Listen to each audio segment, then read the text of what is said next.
Ya. Halo, selamat malam teman-teman. Kembali lagi di webinarnya Artshine Community. Dan kali ini kita berkolaborasi dengan IDB yang merupakan sebuah tempat kursus bahasa asing. Nah, webinar kita kali ini kita akan membahas tentang gimana eh, sebentar. Oke.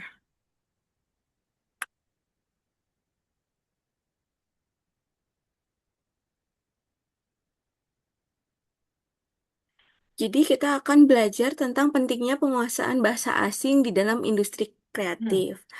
Nah, kali ini kita akan bersama Mas Dika atau yang biasa dipanggil Kak Dika ini. Eh, Dia merupakan S2 di Jepang dan pekerjaannya merupakan di bidang marketing ya Markom, di bagian Markom. Lalu ada Kak Adriana juga yang sudah terbiasa memegang klien dari luar negeri. Nah, webinar kali ini disupport dari Arshine Community. Nah, Arshine Community ini merupakan komunitas kreatif. Kita di sini biasanya ada webinar, ada sharing season, dan ada kegiatan-kegiatan lainnya.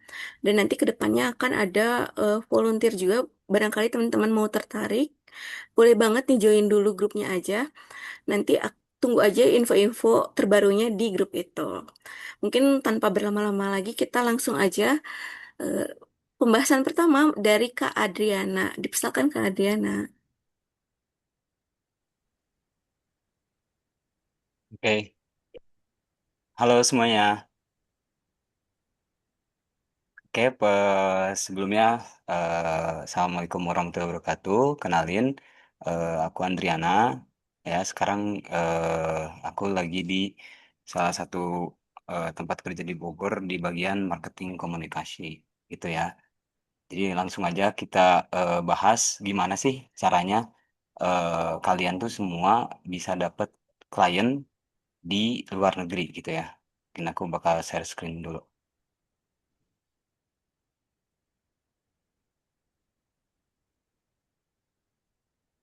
Udah ada ya semuanya? Aman ya? Oke, ya pertama-tama aku mulai dengan the foundation-nya dulu. Why global industry gitu ya. Kenapa kita harus di industri global? Tuh. Nah, perkenalkan aku Andriana. Jadi core competition aku ya ginilah. Semuanya palu gada semua. Mungkin teman-teman juga ada yang lebih mahir daripada aku. Jadi semua palu gada nih. Dari mulai graphic design, semua branding komunikasi visual dan project coordination semua diambil lah gitu. Nah, pertanyaannya sekarang, kenapa harus global? Ya, karena aku mikir misalkan kenapa kalau misalkan dalam negeri itu aku bilang kolam lokal, kalau di global itu ada di luar negeri itu kita pakai samudra gitu. Bukan lagi kolam. Kan kalau kolam adanya ikannya apa? Ikan lele, ikan mas gitu. Kalau misalkan di samudra ada apa? Ada ikan hiu, banyak semuanya kan banyak yang aneh-aneh lah gitu. Nah, dalam kolam lokal ini, mungkin di Indonesia sendiri, karya sering dianggap cuma gambar atau desain biasa.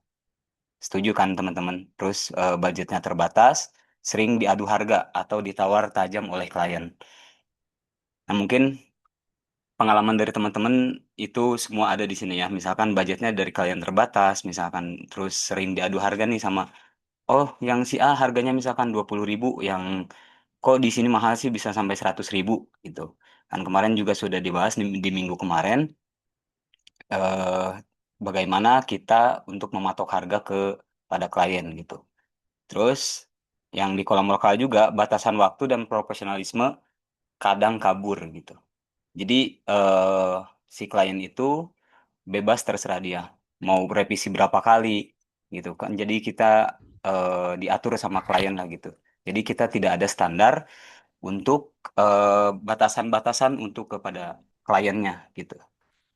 Nah, beda lagi kalau di samudra global ini, karya yang dihargai solusi bernilai tinggi untuk bisnis gitu. Terus sesuai standar industri dibayar dengan mata uang kuat. Misal, kalau misalkan kan sekarang dari Kadika sendiri ada yang dari Jepang, misalkan yang kuat itu dari kita dibayar pakai dolar, dan USD JPY gitu. Terus kontraknya jelas, sangat menghargai waktu istirahat dan batasan revisi. Nah, best experience aku tuh jadi kalau misalkan dapat klien yang dari luar negeri, kita tuh ada kasih batasan revisi. Misalkan dia juga mengerti gitu. Oh, revisi kita misalkan 2 sampai 3 kali gitu atau maksimal 5 kali. Udah cukup gitu. Atau kalau misalkan nanti nambah revisi, kita tambahin lagi budgetnya. Oh, kalau misalkan nambah eh, revisi gitu, ditambahin budgetnya sekian dolar gitu. Bisa seperti itu. Itu tergantung deal-dealan kita sama klien tuh. Lanjut. Nah, sekarang cara mencari klien desain atau video dari luar negeri secara singkat. Nih, teman-teman mungkin sudah banyak yang paham atau mungkin baru mulai terjun ke dunia eh, apa kreatif ini. Jadi aku kasih tahu nih trip tip and triknya ya. Jadi yang pertama bisa dibaca sendiri bangun portofolio profesional. Nah, kalian tuh harus punya akun.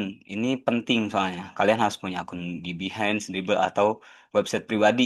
Nah, atau kan sekarang zamannya yang di Instagram itu kita bisa pakai Linktree ya, link atau yang sebagainya itu bisa dijual desain-desain kita atau video-video kita. Atau sekarang banyak buku-buku pembelajaran yang langsung dijual gitu. Jadi kita tidak harus bertemu dengan klien gitu, langsung bisa check out sendiri gitu. Terus gunakan platform freelance internasional. Nah, ini daftar juga di Upwork, Fiverr, misalkan yang dan yang lainnya gitu ya. Jadi yang proyeknya global dan jangan lupa gitu. Semua tuh berbahasanya bahasa Inggris. Jangan pakai bahasa Indonesia. Jadi kita tuh jadi gampang terdeteksinya oleh sistem gitu. Salah seperti yang di Behance kan tiba-tiba kita eh, dicolek atau di DM sama merekanya, kita tawarkan harga proposal kita gitu. Terus yang paling ketiga nih, aktif di media sosial ya. Upload hasil desainnya jangan dipendem di laptopnya, jangan dipendem di notebooknya gitu ya. Upload aja hasil desainnya. Mau itu jelek, mau itu bagus, itu kan tergantung penilaian seseorang. Mungkin kata kata saya misalkan, wah itu desainnya jelek misalkan, atau desainnya bagus. Belum tentu menurut yang lain gitu. Bisa jadi, oh ini disebutnya unik gitu. Saya mau saya mau deh desain seperti ini. Kan sekarang siapa tahu misalkan. Kan kalian melihat sekarang desain dari Vindes ya.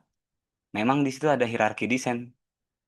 Tidak ada. Kalau misalkan disebut Nora ya Nora, tapi itu balik lagi tergantung siapa user kita dan siapa yang mau eh, up untuk hasil kerja seperti itu gitu.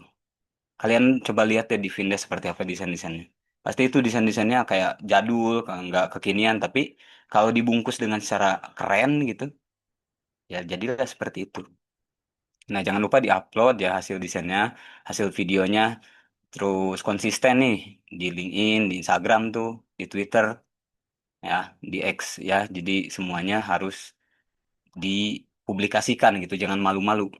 Dan hasilkan juga apa, upload juga behind the scene-nya. Jangan kita tuh ngupload hasil jadi.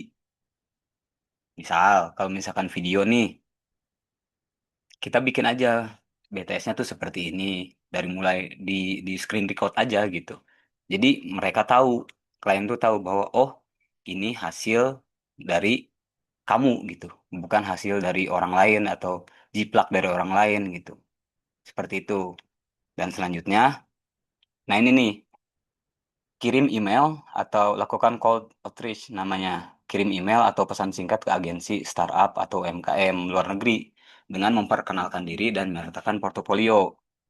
Jadi ini yang pertama, best experience saja yang saya kerja ini. Dulu kan saya nggak tahu ya, nggak tahu caranya kayak gimana. Saya iseng sebenarnya, iseng pertama itu di Instagram. Saya DM salah satu klub ya, klub bola di luar negeri itu saya DM. Perkenalkan saya ini Andri gitu. Jadi saya berminat jadi kreatif desain atau apa gitu. Nyantol tuh Dia pengen tahu, coba kirim portofolio kamu katanya gitu. Nah, jadi hal-hal seperti itu tuh yang menurut kita kecil kemungkinannya bisa aja gitu. Kasarnya gini, kalau misalkan mau mancing ikan tuh pakai apa? Pakai jorannya tuh yang di mana aja lu tebar di mana aja gitu. Bisa jadi di Behance nggak dapet, di DM Instagram dapet gitu. Dan sertakan portofolio tuh, jangan lupa portofolio yang kalian punya. Jadi eh, jangan kayak misalkan saya pengen jadi desain grafis Anda, tapi portofolio kalian tuh nggak dicantumin. Emang kamu bisa gitu. Dan usahakan yang relate sama apa yang kalian kejar. Misalkan saya dulu ngejar misalkan klub bola. Saya bikin feed atau misalkan videonya tuh tentang bola gitu, tentang sepak bola gitu, apapun gitu. Itu dari video, dari desainnya seperti itu. Jadi mereka tuh udah punya gambaran. Oh, kerja kamu seperti ini, hasil desainnya seperti ini. Gitu. Nah, selanjutnya bangun personal branding. Yang tadi sama sebenarnya. Buat kontennya tuh menunjukkan proses kerja ya. Proses kerjanya jangan hasil akhir. Terus studi kasusnya apa. Dan yang paling penting bisa menjadi problem solver untuk si klien gitu. Jadi bukan hanya kita ngasih desain segala macam, tapi kita jadi problem solving buat mereka. Tuh, itu fokusnya. Dan sekarang fokusnya pada niche. Misalkan brandingnya apa nih kalian? Misalkan saya sosial media design atau video ads atau motion graphic, terus konten untuk bisnis. Nah, di sini notes nih, semakin spesifikasi keahlian, semakin mudah menarik klien. Gitu. Memang kalau misalkan di dunia kreatif ini, jadi kita tuh jadi serba bisa sebenarnya. Karena sama-sama relate gitu. Misalkan back end website itu sama aja sebenarnya. Mau front endnya, back endnya itu sama-sama pasti. Pasti berkaitannya dengan desain-desain itu aja gitu. Kayaknya di situ kelebihan dari dunia kreatif tuh di situ. Mungkin emang yang paling bedanya mungkin di video sama website seperti itu. Website yang murninya ya, bukan back end atau front endnya. Nah, terus selanjutnya portofolio hacknya nih. Jadikan karyamu magnet, bukan sekedar etalase. Ya, portofolio jangan cuma memajang hasil karya visual. Itu balik lagi. Jadi jangan hanya kayak disimpan aja di laptopnya, di PC-nya gitu ya. Di-share kali-kali. Misalkan, nggak apa-apa misalkan, oh saya kurang pede mas, ini masih jelek menurut saya. Kan menurut Anda jelek. Itu, bukan menurut orang lain. Misalkan, sepakat nih, kata orang lain juga jelek. Kita apa? Belajar lagi gitu. Cari referensi lain. Memang sakit hati, banyak sakit hati lah gitu. Kita kalau misalkan ngedengar apa project-project di luar gitu, oh ini bagus banget. Misalkan kayak seperti ini yang gambar-gambar ini kan ini saya ambil di Behance gitu. Kalau kata sebagian orang, ah ini jelek banget. Tapi sebagian orang lain kalau misalkan dia suka, ini keren gitu. Banyakin referensi, banyakin belajar lagi untuk teman-teman yang mungkin baru masuk ke dunia kreatif, banyak-banyakin belajar gitu. Akan kalah kok misalkan yang jago tuh sama yang konsisten tuh akan kalah yang jago sama yang konsisten gitu aja. Kalau kita terus konsisten, kita terus upload, kita terus tampilkan karya-karya kita, eh, pasti nanti hasilnya bakal ada deh gitu. Terus optimasi platform global, fokus di ekosistem tempat klien asing terkumpul seperti Behance, Dribbble, ArtStation, atau LinkedIn. Nah, balik lagi di sini kita jangan mainnya di kolam lokal gitu. Harus di Behance gitu, harus mau belajar ke situ lah gitu.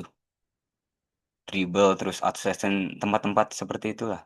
Fiverr misalkan yang lain-lain seperti banyak lah sekarang kan untuk freelancer-freelancer di situ semua mungkin lawan kita banyak bukan satu dua orang mungkin sekarang udah lihat di Fiverr aja udah ribuan orang yang sama spesifikasinya kayak kita. Tapi kita punya niche-nya apa di situ? Misalkan kalian di apa jagonya bikin logo misalkan. Ya udah fokusin di logo dulu. Mau kayak mana? Gitu. Misalkan bikin problem solver buat logo-logo, misalkan yang lain-lain aja, misalkan rebranding logo McDonald misalkan, rebranding logo ini, logo RCTI misalkan apa di Instagram kalian itu kan banyak juga sekarang konten-konten yang seperti itu. Coba kalian coba di situ. Nah, selanjutnya pricing strateginya gini. Kasih red card-nya, mulai patok standar harga dalam mata uang asing. Kemarin kan yang minggu kemarin udah dijelasin ya, gimana cara eh, kita ngasih harga ke klien ya. Nah, di sini tuh pun sama, misalkan kasih red card-nya, mulai patok harga standar mata uang asing untuk klien internasional. Jadi, misalkan jangan pakai rupiah lagi nih, misalkan sekarang 16.000 atau 18.000 nih. 18.000 berapa nih? Misalkan jadi 500.000, misalkan satu kali desain atau bikin mockup segala macamnya. Nah, terus pembayarannya, permudah transaksinya nih, siapkan akun PayPal, Wise, atau Strip agar kalian tidak kesulitan gitu. Tapi sekarang untuk zaman-zaman sekarang tuh, kebetulan saya ada apa klien dari Malaysia sih deket gitu. Dari Malaysia tuh mereka sekarang udah bisa gampang transfernya gitu. Kita tinggal kasih akun bank Indonesia kita sendiri pun mereka udah transfer ke bank kita gitu. Entah gitu gimana caranya mereka. Kalau misalkan saya lihat transaksi sih, mereka pakai kenalan juga gitu di sana. Mungkin banyak warga Indonesia di sana juga gitu. Selanjutnya tolak revisi nih, tegas sejak awal kontrak. Tentukan batas revisi yang wajar dan tolak revisi tanpa batas. Itu poin-poin penting lagi. Jadi jangan sampai kita ini dapat klien luar negeri. Wah, keren nih dapat klien luar negeri. Saya bebasin deh revisinya berapa kali gitu. Itu juga nggak bagus juga. Mungkin buat yang di awal-awal untuk membuat apa namanya relasi untuk mereka tuh oke-oke aja. Tapi kalau misalkan udah ketiga, keempat kali, kelima kali atau udah jadi pro, itu harus dibatasi revisinya. Misalkan di di kontraknya yang kita kasih approaching ke mereka tuh segini ya revisinya ya gitu. Revisi minornya segini, revisi mayornya segini. Nggak boleh lebih itu. Nah, sekarang mindset, portofolio, dan pricing. Sekarang mindsetnya dirubah nih. eh gua bukan kolamnya Indonesia lagi, tapi di samudra dunia gitu. Ini bukan bohongan, misalkan kayak kita mungkin kurang dihargai di Indonesia gitu. Tapi kalau misalkan di luar negeri itu pasti ada lawannya gitu. Hal-hal sepele aja, misalkan kita langsung DM tuh ke produk-produk Instagram di luar negeri gitu. Apapun misalkan yang suka bola misalkan, kalau berani misalkan Manchester United lah di DM, saya sebagai ini nih, portofolio saya. Kan banyak orang Indonesia juga sekarang kayak gitu. Minimal yang kayak misalkan bikin poster nih, poster pemain bola, kan banyak yang di-repost sama mereka. Udah banyak kok yang sekarang kayak gitu. Tiba-tiba dilirik sama brand-brand besar gitu. Terus portfolio ini yang penting juga. Jangan sampai kita cuma omdo doang nih. Wah, saya bisa desain, saya bisa video, mana gitu hasilnya gitu. Mana yang pernah dibuat, mana buat yang pernah di buat branding di suatu perusahaan atau misalkan pernah ngerjain apa aja gitu. Mereka harus butuh portfolio juga. Dan pricing harga tuh sangat eh, menentukan banget nih. Percuma kita kalau misalkan dapat klien luar negeri tapi harganya pun sama kayak di Indonesia gitu. Itu aja sih. Oke, mungkin itu aja yang dari aku bisa sampaikan. Mel, bisa langsung ke Q&A atau dilanjut ke Kadika. Makasih semuanya.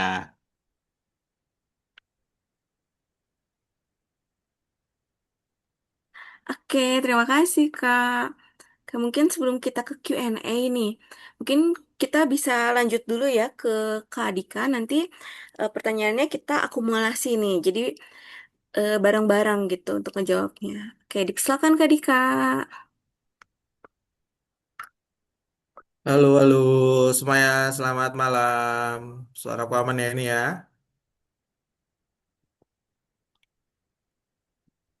Oke, kalau aman.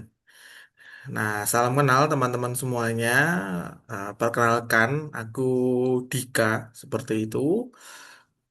Panggil aja Dika, santai aja kita. Nah, apa namanya? Saya termasuk golongan wibu-wibu beruntung. Di sini ada yang wibu nggak, BTW?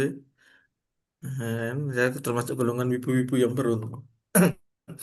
Nah, oke teman-teman ya. Jadi saya akan apa namanya akan saya screen ini terkait. Oke. Nah, teman-teman, apa namanya tadi keren banget kan sama Kak Adrian. Jadi kita udah dikasih tahu nih terkait dengan bagaimana sih maintain customer, terus bagaimana kita apa namanya nego ke customer. Nah, pada hakikatnya ya teman-teman, pada dasarnya itu kita itu yang paling penting ya salah satunya ketika sebelum kita berinteraksi katakanlah itu kita perlu untuk penguasaan bahasa dan juga nih paham akan budaya asing seperti itu. Misalkan nih, mungkin nanti teman-teman bisa tanya deh sama Kak Andri deh, coba. Kak, ngadepin klien di Jepang sama ngadepin klien di Eropa, kayak Asia Timur sama di Eropa itu pasti beda treatmentnya ya gitu. Gimana kalau klien-klien di apa namanya Eropa katakanlah itu mereka lebih cenderung to the point seperti itu. Lalu kalau klien-klien di Asia Timur itu lebih cenderung ke apa kedekatan personal itu juga sama kalau apa namanya nanti di tipikal-tipikal Timur Tengah itu juga kayak gitu tuh teman-teman. Jadi kenapa nih kita apa namanya perlu memahami budayanya seperti perlu memahami bahasanya. Nah, ini nanti ada kira-kira 7 poin yang nanti akan apa namanya kita bahas ya katakan di situ ada industri kreatif Indonesia, lalu ada globalisasi dan industri kreatif, lalu bahasa asing yaitu competitive advantage. Nah, ada studi kasusnya, budaya asing dan kreativitas, tantangan dan juga nanti ada kesimpulannya.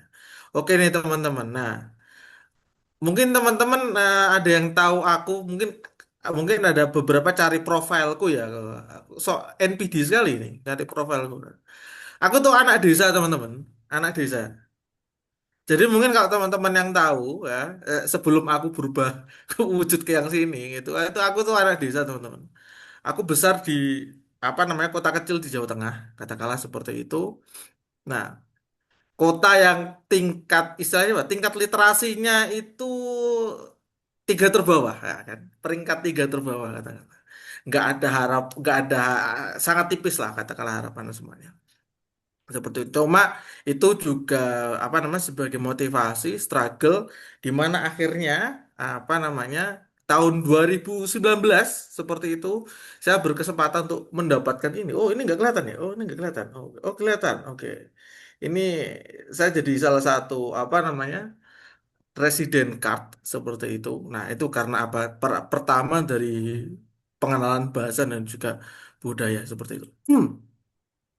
Dan masih apa namanya aktif sampai sekarang. Terlebih kalau kita ngomongin kak saya jujur aja karena wibu yang beruntung ya berarti saya ngomongin Jepang seperti itu karena Jepang itu tipikal kliennya seperti itu tipikal orangnya itu semisalkan sudah percaya nih sama satu orang dia akan continue terus seperti itu kalau ditanya dia akan apa akan merekomendasikan seperti itu tipikal kalau klien-klien di Jepang. Nah, kalau kita ngomongin nih teman-teman, industri kreatif di Indonesia sendiri itu sumbangannya cukup banyak ya, nggak hampir mencapai 1,13 triliun seperti itu, dan ekspor kreatif tahunnya mencapai angka 17,6% dan tenaga kerja kreatif kita seperti itu cukup banyak seperti itu 24 juta. Nah ini teman-teman juga katakan saya teman-teman ini juga termasuk nih di angka 24 juta sadar atau tidak sadar seperti itu. Nah Indonesia sendiri adalah pasar kreatif terbesar ketiga di Asia setelah India dan juga China. Namun hanya sekitar 12% ya pekerja kreatif Indonesia yang menguasai lebih dari satu bahasa asing secara aktif seperti itu. Nah, mungkin teman-teman di sini ada yang nguasain apa namanya berapa bahasa? Bahasa Inggris wajib itu ya, bahasa Inggris wajib. Kalau oke, teman-teman oh, saya belum cerita ya background saya itu hubungan internasional seperti itu. Hubungan internasional S1 dan juga S2 saya ambil master 2 kali terus master saya yang ada di luar negeri itu saya ngambil komunikasi bisnis internasional seperti itu jadi apa namanya ya bahasa buat anak HI katakanlah itu juga sudah salah satu makanan sehari-hari. Kalau istilahnya ya, jokesnya anak HI itu kayak bahasa Inggris itu udah apa namanya ya udah termasuk bahasa native kita. Katakanlah seperti itu. Nah maka dari itu kita perlu juga belajar bahasa lain. Kenapa sih kok kita penting apa namanya perlu belajar bahasa? Kira-kira teman-teman ada yang tahu nggak? Kenapa sih belajar penting bahasa? Aku mau baca deh di kolom chatnya nih.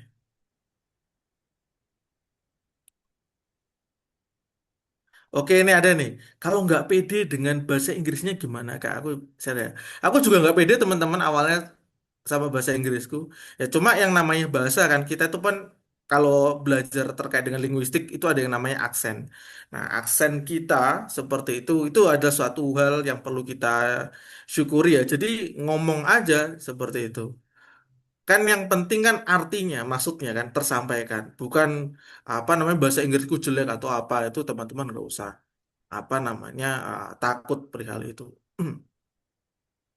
Ya, jadi cara komunikasi. Nah, ketika teman-teman paham bahasanya, teman-teman tahu cara berkomunikasinya, teman-teman tahu culture-nya lah, itu untuk masuk juga nanti akan lebih enak lagi. Seperti itu. Nah, tadi nih udah disebutkan nih sama Kak Adrian juga. Nah, pasar global yang sangat terbuka ya. Jadi ketika kita berbicara terkait dengan market, itu kita berbicara tadi nih, saya mengutip katanya Kak Adrian, apa samudra nih teman-teman. Jadi pasar global itu sebetulnya ada banyak. Peluang itu sebetulnya ada banyak. Balik lagi nih ke kita, mau apa enggak ngambil peluang seperti itu, ya. Ada kesempatan nih di depan. Ingat teman-teman, kesempatan itu enggak datang buat dua kali. Dan yang perlu digarisbawahi buat teman-teman, itu kesempatan itu siap nggak siap, teman-teman harus siap. Seperti itu. Apapun resikonya ya teman-teman harus berani mengambil seperti itu. Dan apa namanya, uh, semua resiko itu pasti akan ada harganya yang perlu dibayar. Seperti itu. Nah, jadi teman-teman nih misalkan kita ngomongin pasar global. Nah, tadi nih berbicara soal apa namanya nge-DM DM apa namanya bola tuh. Nah, aku juga lihat tuh beberapa ya, katakanlah beberapa konten katakanlah kemana-mana ya. Ada aku lupa mana. Nah, itu kan ada apa namanya konten yang tiba-tiba berbahasa Indonesia. Terus banyak jangan-jangan adminnya nih orang Indonesia nih. Ya, seperti itu. Nah, ternyata kita ini disasar untuk target exposure juga seperti itu. Nah, lalu kolaborasi internasional. Nah, brand lokal yang kini bekerjasama dengan kreatif agensi luar negeri. Nah, ini banyak sekali teman-teman. Nah, apa namanya? Salah, saya juga salah satu apa namanya pelakunya ya teman-teman ya, di mana seringkali seperti itu. Ya, ini karena pentingnya kita punya networking ya, salah satunya. Jadi ketika lulus kuliah seperti itu, kami kembali ke negara masing-masing seperti itu. Nah, kebetulan teman-teman saya baik yang dari Eropa maupun dari Asia Timur khususnya itu kan katakanlah gaji mereka ya itu sekitar dianggapnya 30 juta 40 juta lah untuk desain katakanlah seperti itu. Nah, ketika at the moment pada saat itu kita ketemuan gimana kamu ya kita sharing-sharing seperti itu. Gimana kalau aku cariin orang Indonesia aja kayak gitu. Ya. Wah, emang gimana gajinya? Jangan-jangan nanti mahal kok. Murah kok. Cuma dikasih aja 200-300 dolar kayak gitu. Mau pasti dikerjain. Dan itu dikontrak sebulan aja mau. Nah, kayak gitu. Emang beneran nih. Apa kira apa dilihat hasilnya. Seperti itu. Nah, akhirnya ada tuh yang mau ya. Akhirnya alhamdulillahnya jalan ya sampai sekarang untuk beberapa. Nah, itu teman-teman. Jadi secara nggak langsung ya, karena ini memang apa namanya base-nya on networking ya, secara nggak langsung akhirnya kita bisa apa namanya kolaborasi. Nah, cara kolaborasinya teman-teman itu tadi teman-teman. Misalkan saat ini nih belum jodoh, di follow aja di komen, bikin status, di komen ya bukannya sok apa namanya so akrab ya, namun itu salah satu cara. Jadi marketing itu kalau kita ngomong marketing ya, ada yang langsung, nih, aku punya dagangan beli seperti itu. Ada yang seperti itu. Ada yang marketing itu dengan cara halus, dengan cara gimana nih? Pelan-pelan. Oh ya, mau nggak jadi nggak apa-apa kok. Kita masih bisa ngobrol-ngobrol seperti itu. And the moment mungkin juga apa namanya akan masuk juga seperti itu. Nah, lalu berikutnya platform digital ya. Ini mulai dari YouTube. TikTok seperti itu. Nah, konten-kontennya juga bersaing secara global ya. Jadi apa namanya kalau teman-teman tadi nih jangan malu untuk share portofolionya di YouTube, TikTok. Nah, misalkan, nah itu juga share aja seperti itu. Nggak usah malu kalau nggak mulai dari sekarang kapan lagi kayak gitu. Makin jadi apa ya? Ini salah satu share pengalaman teman-teman. Makin kita menunda sesuatu seperti itu makin kita apa namanya disusul seperti itu. Makin kita nunda, oh mungkin bisa besok lah, akhirnya ketunda seperti itu. Memang pekerjaan paling enak adalah menunda. Nah, itu ya. Nah, jangan lupa nih teman-teman ya. Ikuti juga, lihat nih standar global seperti apa, sedang ada trennya seperti apa. Banyak juga kan, apa namanya kalau kita lihat animator-animator, misalkan teman-teman lihat anim, katakanlah seperti itu. Ada juga kan ternyata mereka produksinya seperti itu. Oh, ada orang Vietnam. Oh, ada orang Indonesia seperti itu. Jadi nggak menutup kemungkinan seperti itu. Jadi aku kalau beberapa apa namanya kreatif agensi ya kayak gitu banyak yang diakui cuma ya karena mungkin regulasinya di kita juga belum oke jadi masih banyak kendala seperti itu. Nah ini teman-teman bisa kita katakan bahasa asing sama dengan competitive advantage seperti itu. Peluang karir dan gaji ya. Gajinya itu bisa 30 sampai 60 apa namanya persen nih Kak kenaikan gaji seperti itu. Saya tahun 2020 sorry 2017 sampai 2019 itu kan sempat kerja di Jepang. Seperti itu. Enak sekali nih teman-teman gaji saya hampir hampir nyentuh 2 digit lah katakan seperti itu. Pulang ke sini hehehe, cuma 10%-nya. Ya, itu kan. Nah, itu kenapa kok apa namanya istilahnya bahasa itu penting. Nah, di sisi lain teman-teman, meskipun saya akhirnya apa namanya dapat gajinya turun jadi cuma 10%, itu bisa bounce back lagi karena saya masih punya networking di sana. Ada nggak yang apa namanya bisa dikerjakan di Jepang di Indonesia, katakanlah seperti itu. Nah, itu akhirnya cukup tuh untuk apa namanya menutup istilahnya apa ya? Katakanlah menutup selisihnya seperti itu. Nah, peluang kerja global itu bisa 3 kali lipat seperti itu, teman-teman. Mungkin bahasa dasarnya ya, kalau kita ngomongin bahasa dasarnya itu bahasa Inggris. Nah, cuma nih teman-teman, kalau mau kerja di Taiwan katakanlah atau mau kerja di Uni Emirat Arab seperti itu. Nah, bahasa apa yang digunakan? Tentunya akan dipertimbangkan orang yang memiliki bahasa ya sesuai dengan native-nya. Seperti itu, entah Mandarin kah, Arab kah, Korea kah, Jepang kah, katakanlah seperti itu. Ini untuk apa nih? Untuk apa ya namanya ya? Memberikan instruksi itu bisa lebih detail lagi, teman-teman.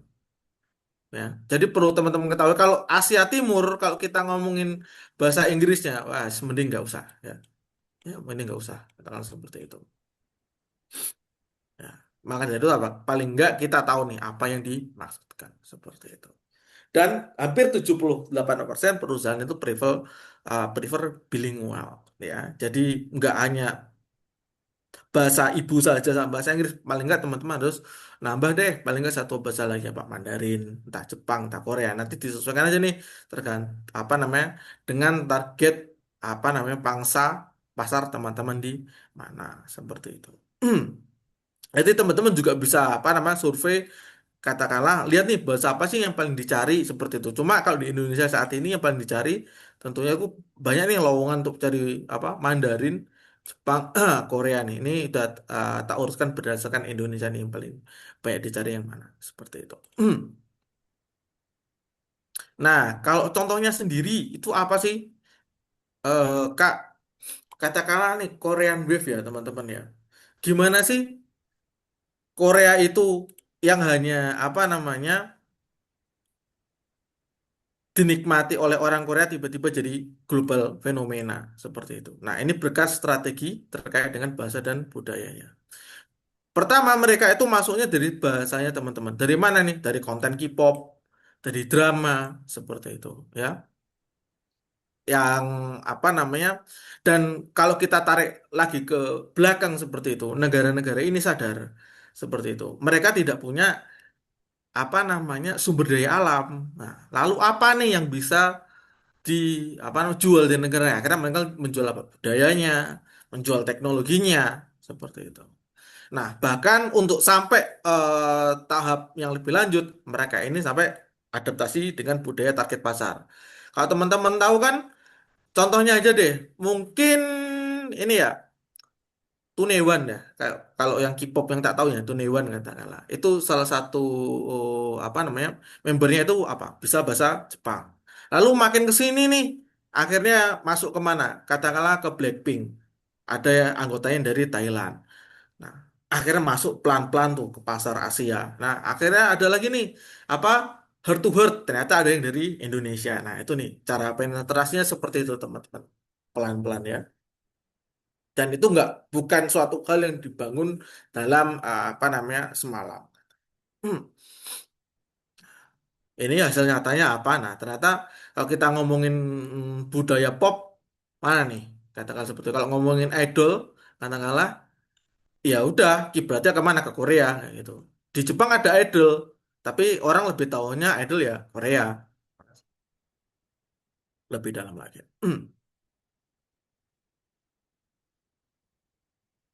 Oke, berikutnya nih apa namanya? Kita anime, manga dan juga industri kreatif. Teman-teman sadar atau tidak ya, apa namanya? Sekarang ini kondisinya ya teman-teman ya. Kalau kita ngomongin anime, oke, anime Jepang, bahkan Korea juga punya sendiri. Seperti itu. Kalau komik, kalau Jepang kan manga. Kalau Korea apa? Terpapar manhwa. Terus kalau apalagi Cina itu punya punya apa ya? Douyin, dia punya anime sendiri lah. Bahkan animenya mereka itu lebih bagus daripada anime Jepang 3D loh kalau teman-teman lihat. Seperti itu. Nah, ini bagaimana dampak daripada apa namanya industri kreatif anime maupun manga ini itu bisa mempengaruhi seperti itu perekonomian. Ya. Siapa ada yang cosplayer di sini? Nggak usah malu-malu loh. Kalau ada cosplayer nggak apa-apa loh di sini. Itu salah satu penyumbang industri kreatif ya teman-teman ya. Kalau di Jepang ya, memang itu apa namanya target pasarnya seperti itu. Oke. Lalu yang ketiga nih kita ngomongin brand lokal lah. Kalau brand lokal udah banyak lah. Kita ngomongin kopi kenangan misalkan yang bisa expand sampai ke Malaysia, katakanlah seperti itu.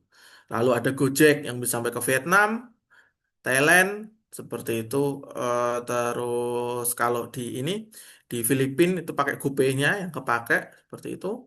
Lalu ada Satya apa namanya Botanical ini skincare ya, skincare lokal Bali.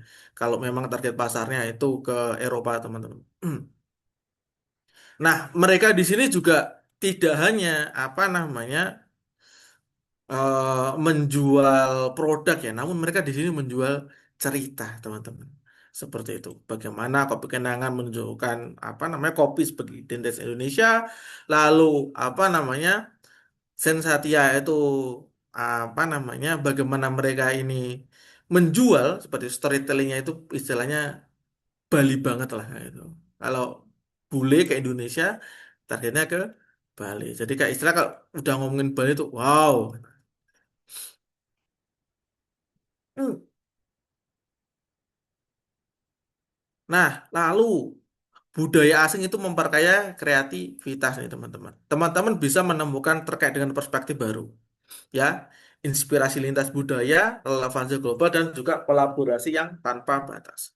Jadi, misalkan seperti ini nih, di Indonesia ini belum ngetren, katakanlah seperti itu. Teman-teman bisa nih apa namanya cariin oh ini yang kira-kira peluangnya akan ngetren di Indonesia apa ya. Nah, ini biasanya dilakukan sama ini teman-teman. Teman-teman yang suka impor seperti itu. Kira-kira di Tiongkok ini lagi ada barang murah apa ya yang nanti akan boom di Indonesia lah. Nah, itu nanti biasanya dari sini. Tengah mencari peluang. Ada juga apa namanya inspirasi terkait dengan lintas budaya. Bonus teman-teman, kalau saya sendiri ya dulu berangkat dari seorang travel blogger, saya tiba-tiba bukan tiba-tiba ya, atau nowhere rajin menulis di website sampai sekarang website masih aktif seperti itu. Ada perusahaan yang melirik, nah dibayar khusus cuma buat jalan-jalan untuk nge-review hotel. Nah, itu. Itu waktu itu belum ada tuh kerjaan kayak gitu tuh di Indonesia tuh. Nah, nah, makanya dari situ tuh kita bisa lihat nih perspektif dunia itu seperti apa. Jadi kayak apa namanya akan berbeda teman-teman rasanya. Kalau teman-teman coba yang deket-deket dulu deh, teman-teman pergi ke Singapura katakanlah atau pergi ke Malaysia, feel-nya akan beda. Oh, kenapa ya mereka bisa seperti ini? Nah, ini teman-teman akan membandingkan, bukan saya menunjukkan rasa apa namanya tidak cinta tanah air ya. Bahkan itu adalah cara saya untuk menunjukkan cinta tanah air. Oh, sebetulnya kita bisa, namun apa nih yang kurang? Seperti itu. Lalu kolaborasi tanpa batas, nah itu tadi seperti yang saya contohkan. Oh, ternyata katakanlah orang digaji $300 aja seperti itu udah mau. Padahal $300 itu cuma sekitar 10% teman-teman dari gaji apa namanya rata-rata ya di luar negeri seperti itu.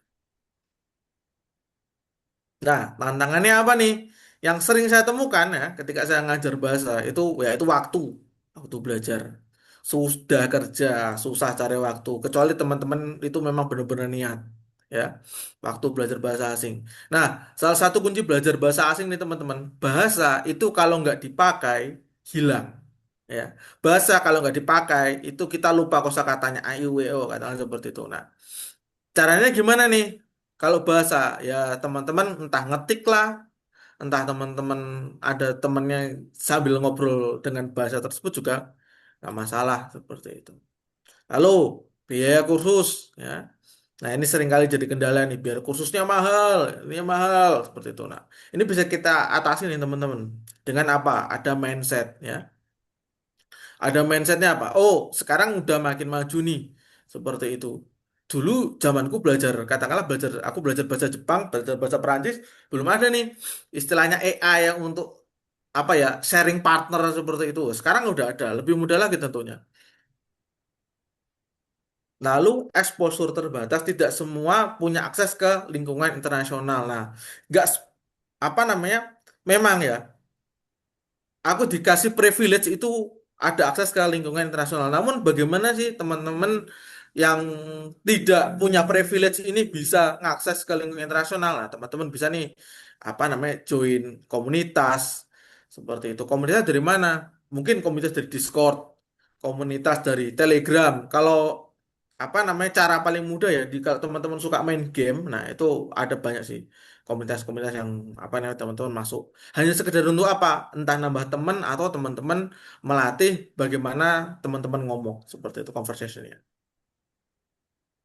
Nah, lalu tentunya materi belajar kalau materi belajar ini sangat apa namanya ya fluktuatif ya teman-teman ya, sangat apa namanya cepat untuk berubahnya seperti itu tergantung daripada industrinya apa seperti itu.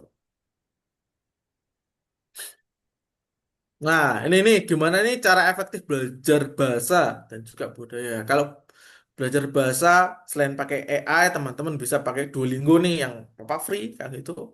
Tonton film dengan subtitle bilingual ya. Teman-teman bisa apa namanya? Coba oh, orang ini ngomong ini, oh artinya ini. Orang ini ngomong ini artinya ini. Namun apa namanya teman-teman? Ada juga bahasa itu kan multi arti ya. Nah, itu teman-teman juga nanti bisa melihat. Oh, ternyata oh itu bahasanya buat sarkas ya. Nah, seperti itu. Nah, teman-teman bisa ikut komunitas, bisa praktek dan juga artikel bisa baca artikel atau berita yang ada. Lalu pahami budayanya ya. Tadi nih konsumsi konten lokal negara target, follow kreator dari negara tersebut, pelajari etika dan norma dari budayanya ya. Kalau kita tadi ngomong orang asing memang sangat menghargai ya teman-teman. Seperti itu. Istilah menjaga work life balance. Lalu coba kolaborasi dengan kreator asing seperti itu. Nah, kalau bisa nih teman-teman coba untuk travel atau immersion seperti itu. Nah, tools dan Oke, resource-nya nanti tangkap. gratis Katanya banyak. sesuai Teman-teman bisa dari apa namanya Duolingo. Teman-teman bisa apa namanya kalau suka dari nonton film ya udah nonton film dari Netflix katakanlah. Atau mungkin lagi boring ya bisa mainan sama ChatGPT, Gemini seperti itu. Atau apa namanya baca-baca revolusi industri ini biasanya banyak baca koran ya seperti itu, media digital atau gabung ke komunitas. Seperti itu.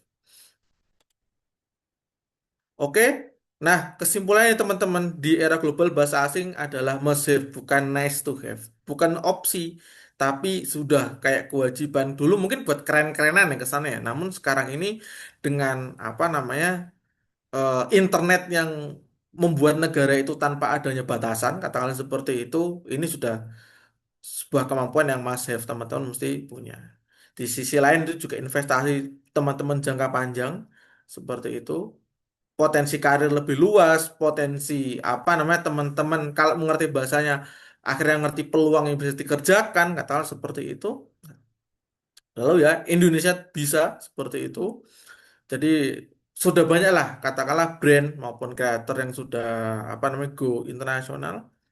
Nah, dan teman-teman yang paling penting itu bisa mulai dari mana saja. Nggak perlu nunggu S2 di luar negeri.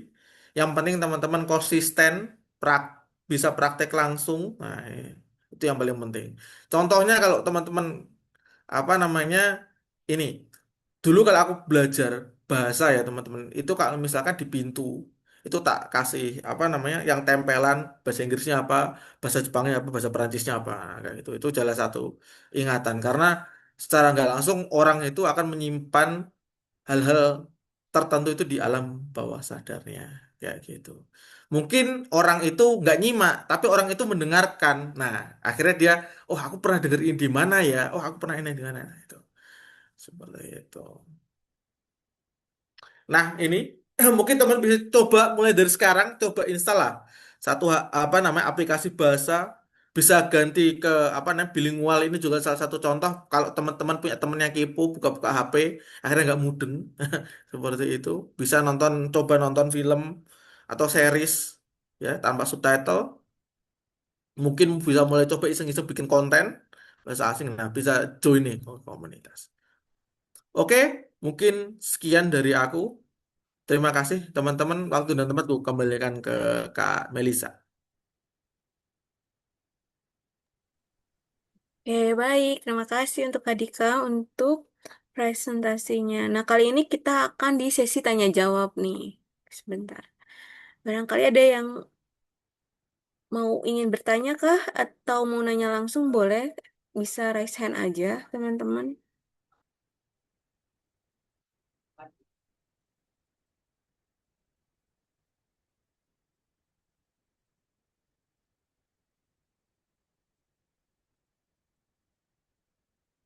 Boleh dari Kak Yeca. Dipersilakan, Kak.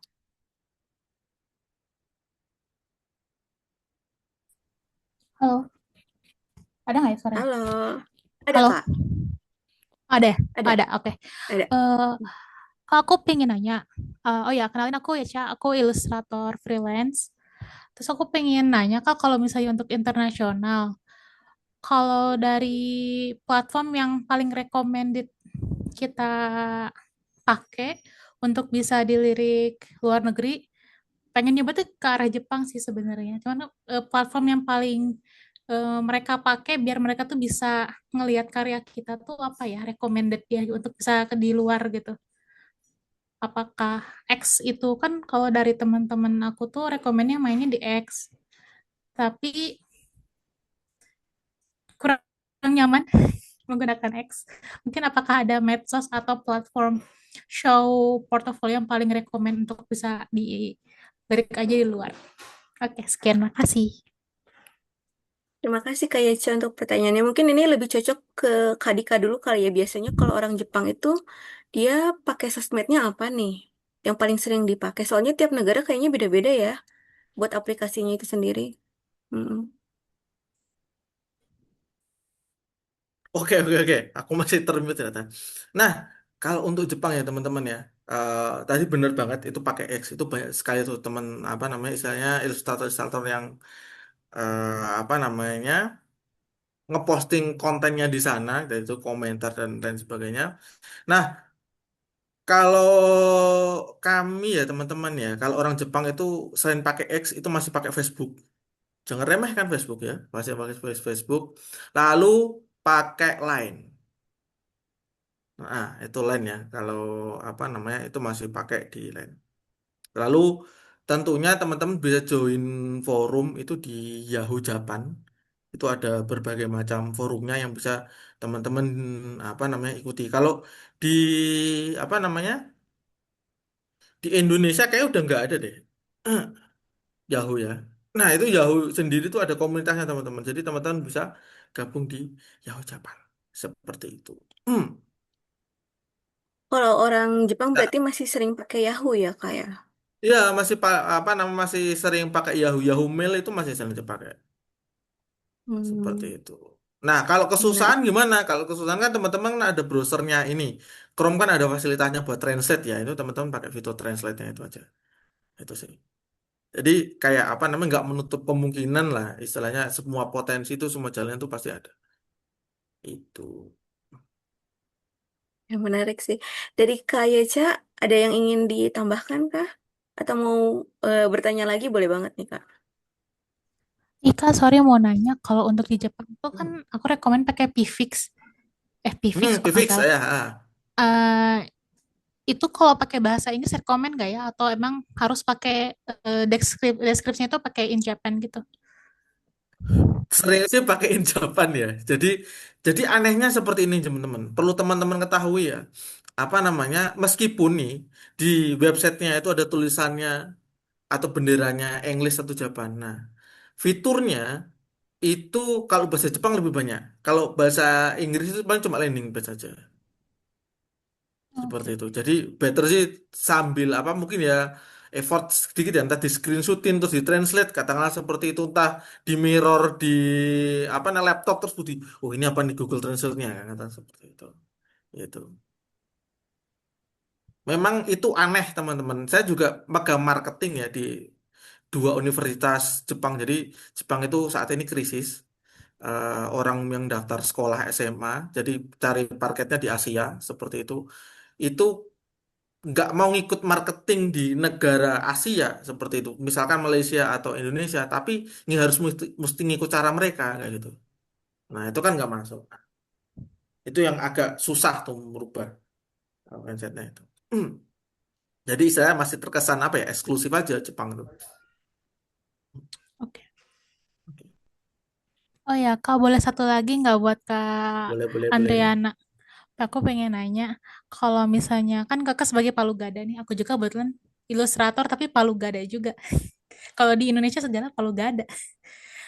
Aku mau nanya kalau misalnya Kak Adriana tuh sendiri pakainya medsosnya apa untuk bisa dapat klien luar atau untuk bisa kerjasama dengan Malaysia tuh Hmm. prefer medsosnya apa gitu? Oke, kalau experience aku sendiri ya buat Deca nih, jadi aku pakainya waktu itu di IG aja gitu. Pakai IG, terus aku DM tuh eh apa klien dari apa anggaplah yang klub bola itu aku DM dan mereka langsung kayak yang tadi yang budaya orang Asia Tenggara nih banyak cak cicu dulu awalnya gitu nggak langsung kayak yang di Eropa tuh yang di Eropa tuh langsung lu mau ayo gitu kalau misalkan yang di sini aku perlu pendekatan dulu terus dapat kontaknya dia kebetulan dia juga jadi marketing agensi gitu. Nah, itu jadi dia megang proyeknya, bukan proyek itu doang. Itu yang saya tuh dapat ikan pausnya tuh di situ. Gitu. Jadi dia ternyata seorang yang bukan bukan timnya dia juga dia marketing branchnya gitu. Jadi kalau misalkan udah ada kerjaan di situ sudah selesai dikasih lagi kerjaan yang lain. Tapi ingat kitanya harus sama dia tuh baik lah gitu. Nggak neko-neko gitu aja sih. Ya, Cak. Oke, Mel. Terima kasih. Ya, sama-sama. Aman ya Kak Yeca ya. Oke, selanjutnya ada dari Kak Adit nih, Kak. Silakan, Kak. Halo, selamat malam. Selamat malam. Ya, buat pertanyaan sih buat Kak Dika sama Kak Adrian ya. Pengen tahu sih sharing kalau bisa pengalamannya juga. Pertama pertanyaannya, em, seberapa banyak sih peluang untuk berkarir berkarir freelance ini secara global? Harusnya kan semakin luas pasarnya, semakin banyak dong harusnya kompetitornya. Beda sama di dalam negeri nih. Ya mungkin kita saingannya sama orang-orang dalam negeri, tapi kalau di luar kan berarti kompetitornya sama orang luar negeri juga gitu. Yang kedua, seberapa baik sih reputasi orang Indonesia dari segi art industri di mata dunia atau negara lain? Apakah sejauh ini pemilihan orang Indonesia faktornya karena murah aja?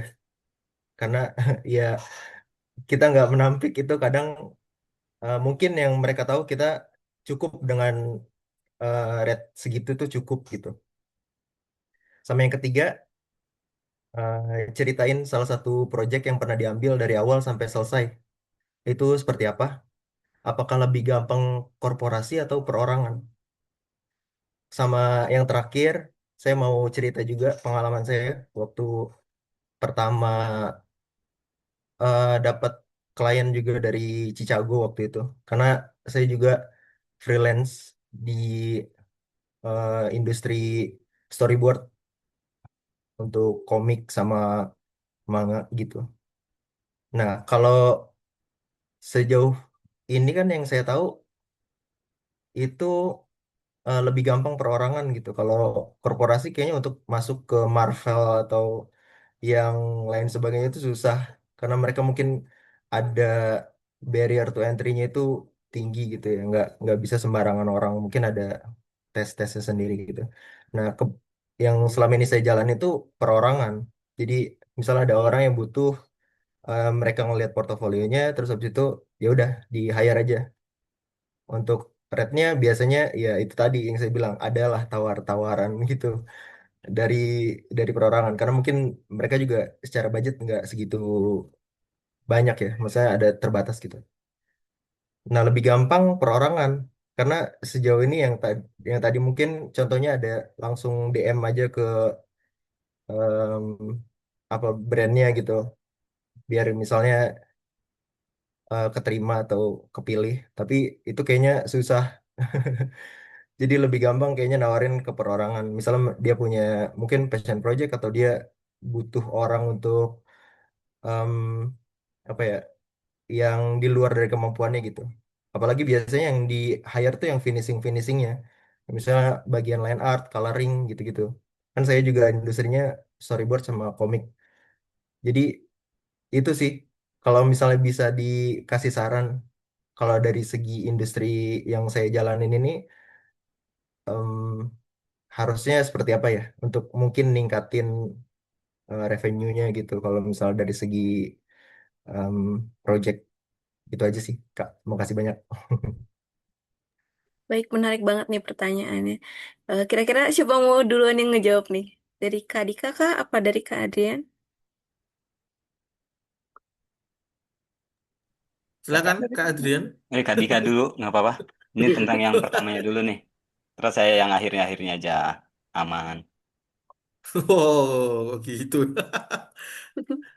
Oke, tadi sorry, yang pertama itu terkait dengan oh ya banyak banyak banyak banyak potensi ya kayak gitu ya. Nah, Hmm. sebetulnya Yang itu pertama, yang pertama itu kompetitor Kak. oh kompetitor. Iya, Jadi kayak apa semakin namanya? luas kan kompetitornya. Oke Hmm. ya. Makin luas, makin ada banyak kompetitor.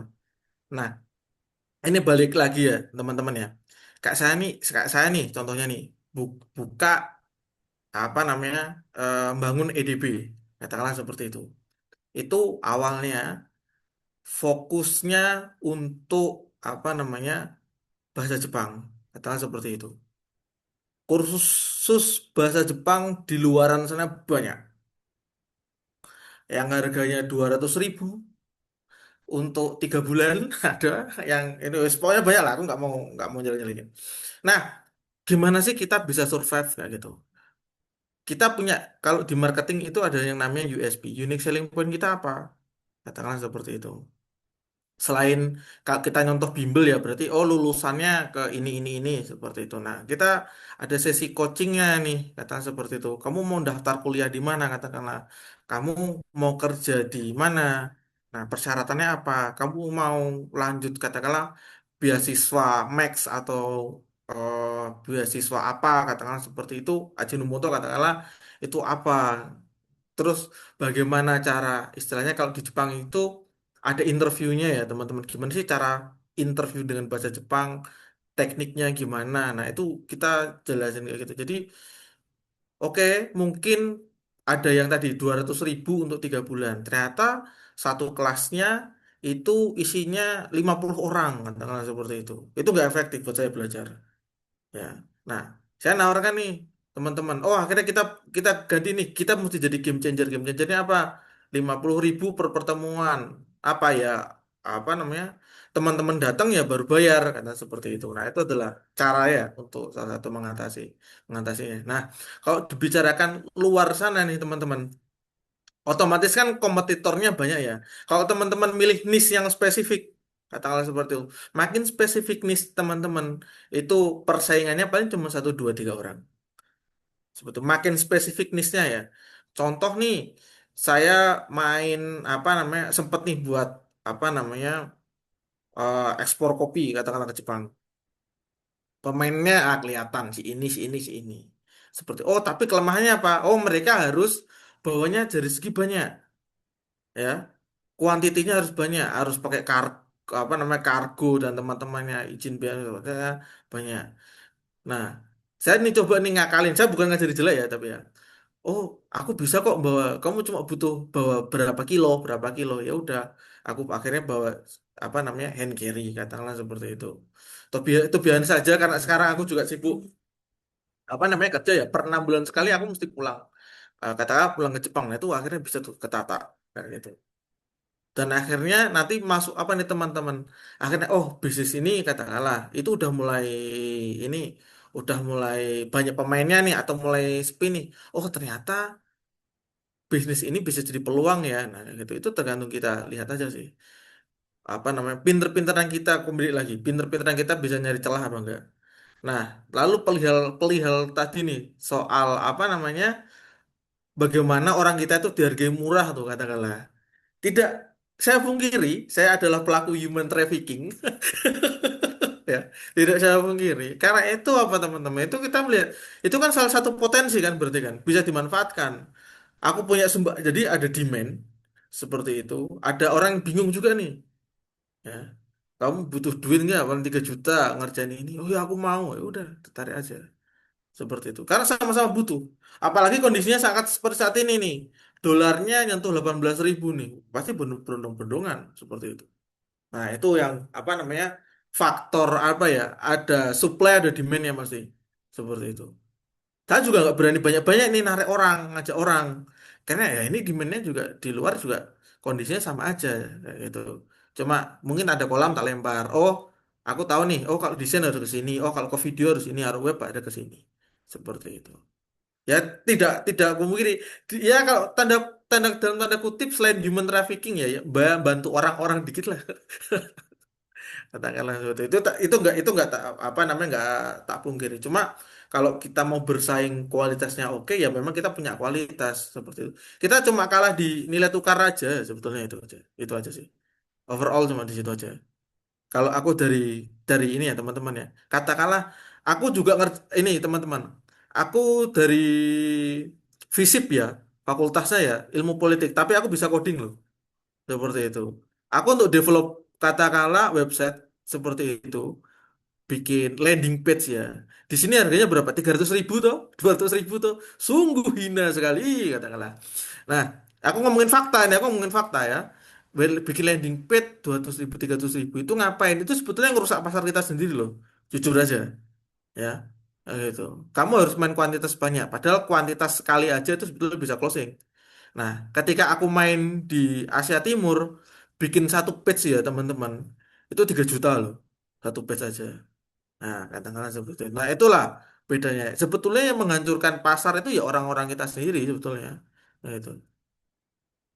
Mereka kita itu tidak terbiasa dengan budaya membentuk sebuah ekosistem seperti itu. Dalam artian, ya udah mindsetnya itu biar aku cepat makan ya udahlah 50.000 lah yang penting ini padahal kita kan punya USP lain. Nah, itu. Nah, kadang-kadang nih kelemahannya orang kita, ya, tak, jujur aja nih, itu nggak yakin sama dirinya. Oh, jangan-jangan aku kemahalan. Jangan-jangan aku ini. Nah, itu tadi kalau ngomongin sama apa namanya Kak Andri ya. Jadi kita tuh step by step tuh portofolionya tuh, ya. Nggak jangan tiba-tiba langsung nge-DM Manchester United ya. Mungkin dari pelan-pelan dulu lah. Mungkin dari apa PSS Sleman katakanlah kayak gitu, atau Persib dulu katakanlah seperti itu, apa Rans FC dulu. Jadi by step. Nah, gitu. Akhirnya teman-teman akhirnya ya akhirnya apa? Itu salah satu hal ya teman-teman ya untuk membentuk mental kita. Mental Indonesia itu bukan mental inferior masalahnya. Nah, itu yang perlu digarisbawahi juga ya. Nah, mungkin itu sih. Mungkin silakan Mas Andrita. Kepanjangan aku. Ya, barangkali ada yang mau ditambahin, boleh banget, Kak.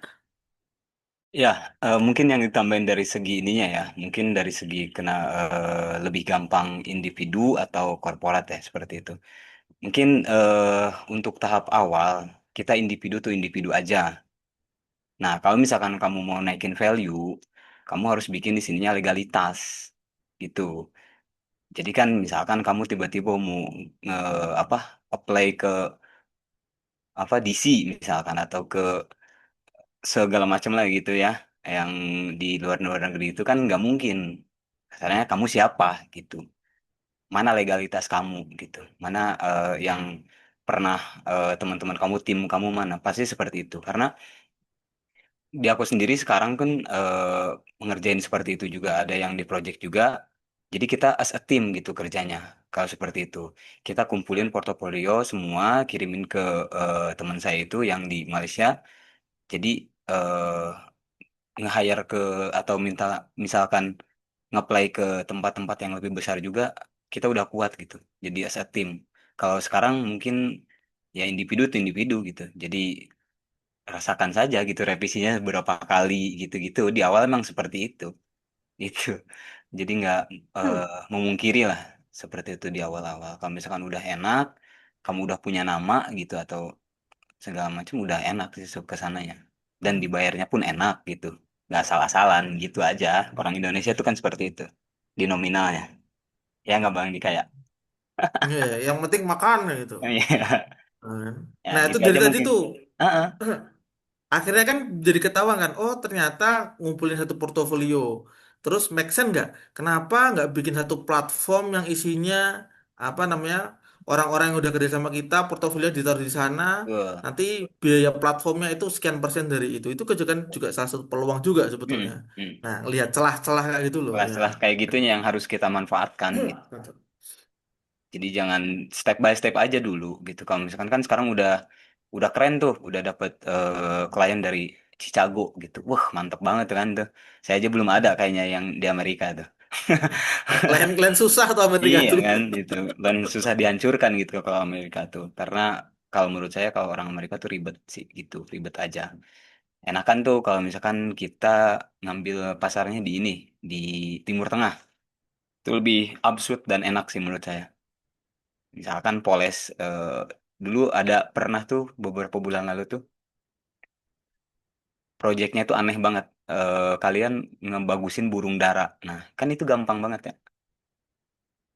Itu serius itu ada aku pernah masuk itu dan harganya sangat-sangat tidak masuk akal. Lebih besar maksudnya daripada Indonesia gitu, tidak masuk akal kok dibayarnya lebih tinggi gitu. Gitu. Kalau yang di Amerika itu ya saya nggak belum ngambil atau belum ada kesempatan situ karena orang-orangnya menurut saya agak tricky lah orang-orangnya gitu mungkin bisa apa masnya sendiri dirasakan lah gitu mas Adit sendiri kayak gitu pasti itu paling Mel. Menarik banget nih. Terus ini ada following question juga nih. Berarti kita bisa input USP kita itu di portofolio ya berarti ya. Betul, betul. Itu bisa dicantumin misalkan teman-teman apply nih untuk apa namanya aku punya klien di Rusia nih untuk handle website seperti itu cantumin aja aku bisa bisa bahasa Rusia itu akan jadi orang yang tadi apply oh ini bisa bahasa Rusia nih kita singkirkan dulu nih. Nah, kita masuk dulu kayak gitu. Pasti mereka karena apa kita kan katakanlah kayak gini kita sendiri kan nyaman kan kalau ngobrol sama orang Indonesia kan Nah ya kasarnya seperti itu. Menarik banget. Dari Kak Adit ada tambahan lagi Kak? Boleh banget Kak. Boleh sih satu lagi. Ya Kayak boleh, boleh silakan. kalau dari Kak Dika sama Adrian, eh, untuk pertama kali project tuh itu ada orang kenalannya kah? Misalnya ada jembatannya nih, atau emang benar-benar random dapet terus dikerjain Oke, gitu. dimulai dari kerandoman sih sebenarnya. Dimulai kerandoman terus jadi relasi itu. Kegilaan kita tuh random, misalkan kemana apa jala tuh di mana-mana gitu, kayu tuh di mana-mana. Terus udah dapet orang-orangnya kita jadiin relasi gitu. Mulainya dari hal-hal random biasanya. Intinya mulai aja dulu dah gitu. Jadi percuma kita kalau misalkan punya porto bagus atau apa nggak dimulai-mulai juga, mau ngebusuk di laptop aja udah gitu, biar Siap. kenangan kita doang berarti. Gitu ya paling Nah, dari Mas Dika betul. mungkin. Ya kalau kalau punya sosmed ya teman-teman share aja lagi progres apa katakanlah seperti itu. Share aja. Nah itu tiba-tiba kan mungkin ada yang temannya itu tertarik atau Hmm. bisa direferalkan karena kalau aku jujur aja ya, aku tuh kayak lagi ngupdate apa seperti itu nanti jadi referral ada temanku lagi nyari ini loh kamu bisa nggak Tuh. seperti itu. Udah nggak Ya usah baik. takut ih apa sih fotonya itu nggak usah takut lah. Iya, Nggak suka silakan unfollow. itu simple itu. Itu itu Les. Dari Oke, Kak Dika Kak ada Dika tanggapan lagi sama Kak? Kak Adrian, Oke, makasih sih ya atas thank you, thank jawabannya you, ya thank Kak. you Mas Adit ya. Oke sama-sama. Oke baik. Terima kasih Kak. Lalu boleh dipersilakan ada pertanyaan lagi Kak? Boleh banget. Kalau malu-malu bisa lewat kolom chat aja. Mumpung loh kapan lagi loh mumpung Iya, kan gitu mumpung. Nah, Iya bener banget. tuh budaya katanya Indonesianya dihilangkan dulu itu gitu ya. katanya jiwa introvert meronta tuh kan. Eca udah wibu banget, udah ilustrator introvert tuh jadi Introvert tadi se-X kan. kon Wah. eh, konflik Ini nggak judging loh, nggak judging loh ya. kon apa Cuma konflik polanya banget lah. kebaca. Iya, ya udah Ya lagi. teman-teman barangkali ada pertanyaan lagi boleh banget. Mumpung masih ada waktunya nih. Apalagi dolar dolar kan lagi naik ya. Jadi kita masih Ya, punya banyak yang kesempatan nih. silakan tuh yang suka foto-foto random apa di Shutterstock mungkin. Ya, siapa tahu Iya, kan? betul. Nah, Ntar lagi Bu. nggak ada yang tahu kayak gitu.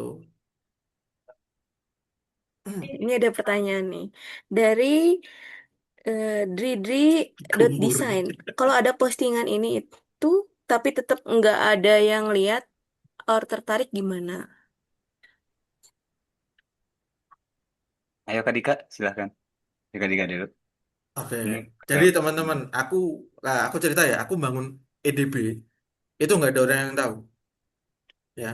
Awalnya itu IO, ya, tapi masih sekarang kita masih sering handle event sih, seperti itu. Ada karena aku di situ bangun ekosistemnya. Karena apa? Awalnya itu juga nggak ada yang tahu seperti itu. Ini apa sih? Kamu bikin apa sih? Bikin mainan apa sih? Pulang ke Indonesia katakan seperti itu. Aku bikin event nih, event apa? Edufair, katakan seperti itu. Edufair itu apa namanya? Istilahnya kan eksklusif ya, cuma ada di hotel. Ya, orang itu nggak bisa menjam. dapat akses informasi beasiswa kalau orang itu nggak ke hotel nyari informasinya. Ya, aku rubah itu teman-teman di Jogja. Kita adain di mana di mall. Terserah deh orang mau dengerin apa enggak. Itu tadi. Karena kita ngomongin psikologi orang ya. Orang itu mungkin nggak nyimak kita, cuma kupingnya ini mendengarkan. Seperti itu. Contohnya kayak kita aja deh, kerja dengerin podcast. Kan tetap ngerjain kerjaan, tapi kupingnya dengerin podcast. Nyerap informasi, dengerin musik kan. Nah, itu yang tak manfaatkan. Seperti itu. Akhirnya konsisten. Oh, ternyata IO ya. Oh, pelan-pelan lewat. Oh, nggak IO kok. Ternyata dia apa namanya punya produk lain untuk belajar bahasa kayak gitu. Nah, akhirnya apa ya? Konsisten aja sebetulnya itu. Aku pernah teman-teman apa ngiklan habis jutaan nggak ada hasilnya ya ada. Nah, seperti itu. Yang penting konsisten aja. Itu balik lagi kok ke apa namanya ke mental kita kayak gitu. Karena ya apa namanya rezeki kan kita nggak ada yang tahu. Udah nge-share ini, udah ini ternyata belum close. Udah tadi nih misalkan udah approach orang satu persatu ternyata nggak ada yang reply. Ya udah apa namanya telaten aja caranya kayak gitu. Oh target minggu ini aku akan hubungin 10 orang. Ya udah konsisten aja hubungin 10 orang. Siapa tahu mungkin saat ini dia nggak butuh. Mungkin ketika dihubungi 3 bulan lagi baru datang. Ada juga yang kayak gitu. Misi mas nanya-nanya dulu. Wah itu udah seneng banget tuh kalau udah ada kayak gitu tuh. Meskipun nggak deal. Ya. Ya, saya masih cari-cari dulu mas. Nggak apa-apa, nggak apa-apa. Nah, itu kan juga masukan. Oh mungkin harga kita kemahalan. Oh mungkin skill ini kita belum punya harus kita tingkatin. Itu juga salah satu inputan itu. Nah, kita cari positifnya aja. Kalau kita cari negatifnya nggak akan selesai, nggak akan jalan. Ya itu. Itulah yang dinamakan sebuah konsistensi ya sudah. Oke, silakan Mas Andri. Andri. Ya dari aku sih sama sama sebenarnya. Yang penting kita harus konsisten sebenarnya. Nggak peduli, nggak peduli untuk misalkan belum laku untuk sekarang gitu kasarnya. Belum laku untuk sekarang. Mungkin nextnya terus kalau misalkan kita terus konsisten, ya bakal ada yang lirik gitu. Telaten aja gitu. Jangan jangan misalkan nih baru upload 2 3 desain gitu. Loh, kok tidak ada yang lihat, gak ada yang nge-like sama sekali. Sudah nyerah gitu. Kok gitu sih mainnya? Nggak gitu kan harusnya. Jadi terus aja gitu. Itu mungkin sama aja, mungkin konsisten aja dulu. Ya Kak. Ya, itu yang paling susah itu konsisten. Nah, itu udah. Mau saya buat apapun kalau nggak konsisten, itu apa namanya? Ya, kayak percuma aja itu. Percuma. Kayak ada peribahasa ya, istilahnya itu orang pinter itu pasti akan kalah sama orang tekun. Nah, itu. Betul. Nah, itu. Setuju, setuju, setuju. Luar biasa Kak Dika ini. Terbiasa ditolak sama Iya. klien. Gitu. Baik dari Kak Didi, ada tanggapan kah? Atau sudah cukup menjawab?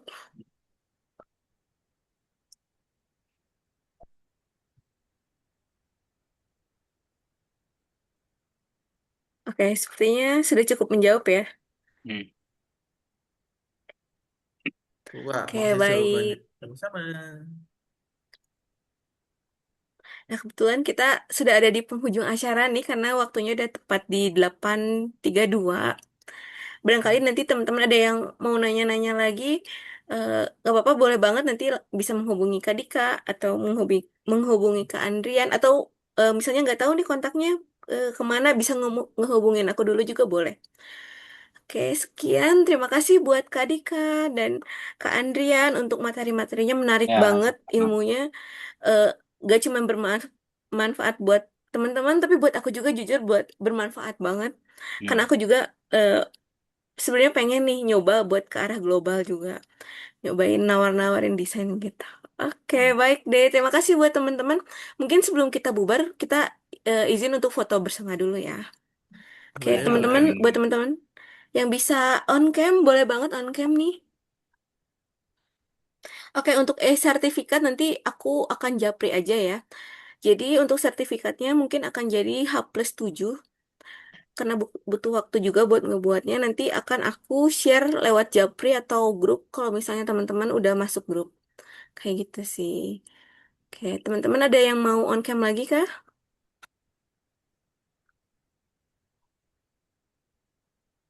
Oke. Baik, mungkin kita segini aja kali ya.